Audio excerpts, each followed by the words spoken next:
Days after the indictment of the former governor of Kaduna State, Nasiru Elrufa'i, by the Kaduna State House of Assembly over allegations of siphoning over 400 billion naira while in power, legal practitioners, civil society members and other residents have continued to express their views on the investigation conducted by the State Assembly that led to the findings.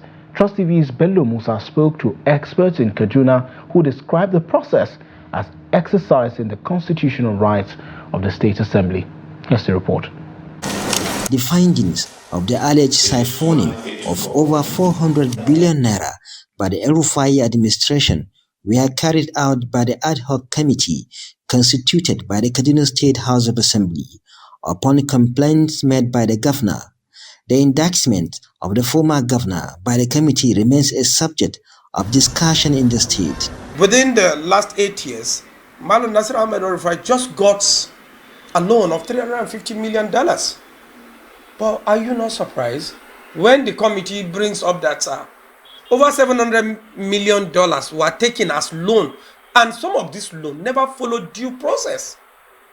And those in government now, having done this to their predecessor, so they will be very, very careful so that they will not do anything with recklessness that will necessitate the government that will come after them to begin to investigate them and also put them in this same process. So I'm sure it's going to send a very strong signal to everybody in government. As the matter is referred to the EFCC for thorough investigation, they stated that it is to ensure that due process, as provided by the law, is followed.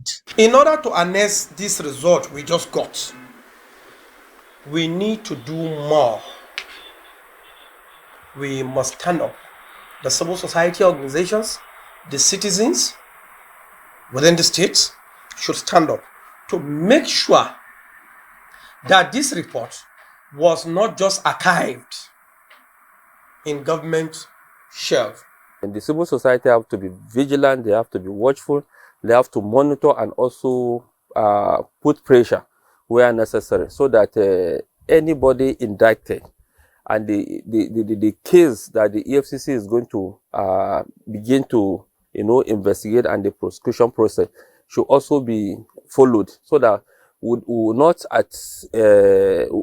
not find ourselves at certain point EFCC being distracted or political interferences and what have you. Under the law, if you create an administrative panel or an ad hoc committee like the one that the House of Assembly constituted, or even a court of law cannot go ahead to say that it has found somebody guilty of an offense when it has not had him.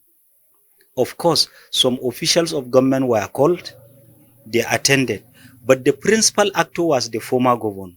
He was not invited to the panel.